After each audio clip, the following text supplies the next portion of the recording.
avant la Résistance, et quand j'étais beaucoup plus jeune encore, on était tout de même beaucoup moins mobile qu'aujourd'hui. Beaucoup de gens ne sortaient pas de leur trou, pratiquement, sauf le service militaire, n'avaient jamais été en voyage. Puis est venue la guerre. Alors, d'une certaine façon, la guerre, c'est une mobilisation.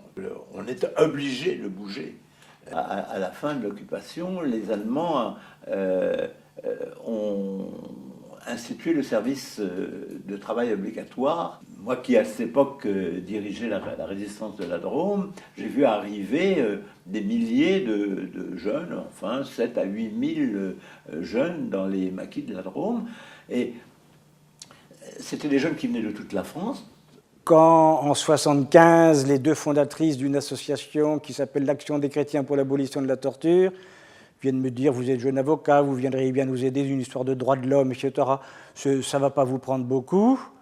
Et puis je finirai par être 3 semaines après président de cette association. Ma vie a changé, celle de ma famille a été entièrement imprégnée. Eh bien, ça m'a bougé. Donc je pense que l'idée même de bouger, c'est de toujours. Et si j'accepte pas de bouger, je meurs.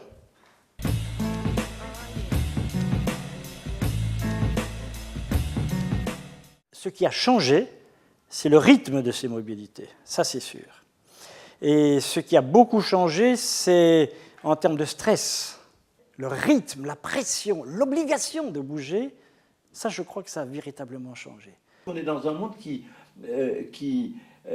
c'est peu de dire qu'il bouge beaucoup plus. On a l'impression qu'il y a quelque chose d'un petit peu effréné. Enfin, il y a une course en avant perpétuelle. Il ne faut pas avoir peur de bouger, mais se donner les moyens les uns les autres, et au fond de soi, en termes de conscience, en termes de conviction, en termes de croyance peut-être, pour que ces mouvements aient un sens.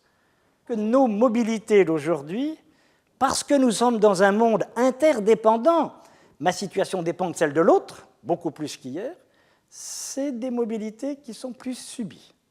Aujourd'hui, il y a une sorte de petite oligarchie financière de puissance, qui a une puissance énorme et qui donne le sentiment de gouverner le monde, de placer les gens à tel endroit ou à tel autre endroit, de faire un marketing intense sur certains produits. Donc, comment je transforme ces mouvements obligatoires, subis, douloureux parfois, en des lieux de solidarité. C'est ça qui est la gageure de nos vies aujourd'hui, et c'est ça qu'il nous faut choisir, qu'il vous faut choisir.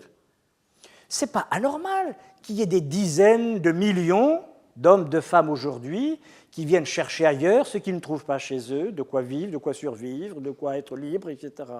Ça, c'est l'interdépendance. On est un monde un, c'est normal.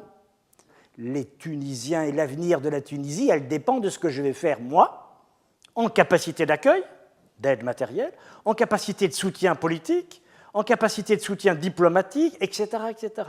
On a l'impression que c'est une société qui est devenue, qui n'a pas réussi encore à trouver son équilibre. Ceux qui sont le plus atteints, c'est évidemment les jeunes qui portent tout ça.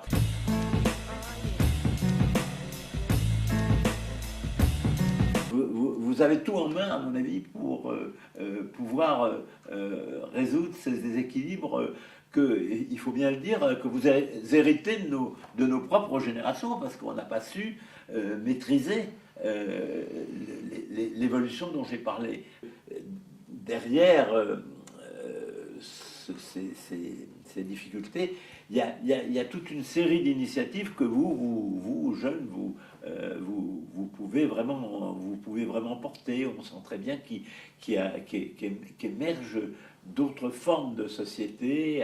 Il y a une indignation qui conduit à la résistance. Et la résistance, c'est de dire non, moi je crois qu'on peut faire autrement. Donc la résistance, elle conduit aussi à l'engagement. Et c'est pas un hasard aussi si Stéphane Hessel a dit après « indignez-vous, engagez-vous ». Pour moi, l'arrêt d'or, c'est qu'est-ce que tu peux faire, toi, Guy Orange, et toi, à qui je m'adresse, pour que l'autre ne soit pas seul. Le mal d'aujourd'hui, c'est la solitude. Il y a la télé, il y a les trucs dans les oreilles, il y a tout ça. Mais c'est la solitude. Moi, ce que j'ai découvert à travers l'action contre la torture, c'est que j'étais capable de briser la solitude d'un homme, d'une femme, prise dans des cachots, dans des camps de concentration, en lui faisant savoir, d'une manière très indirecte souvent, t'es pas tout seul. Instituer un monde où,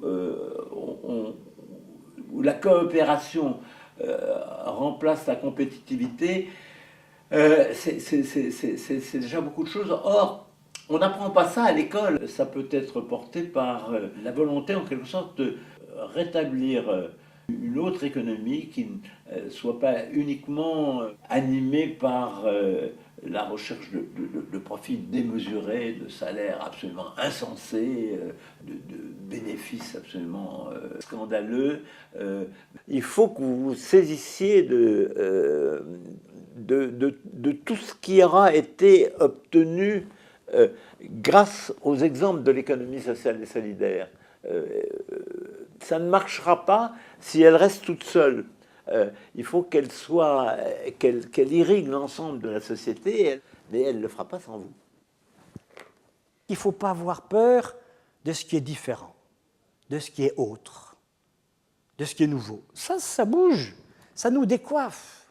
La différence est le lieu de la mobilité. Mais souvent, c'est le lieu aussi où on se décoiffe un peu, où on perd ses sécurités. N'ayons pas peur de se laisser décoiffer.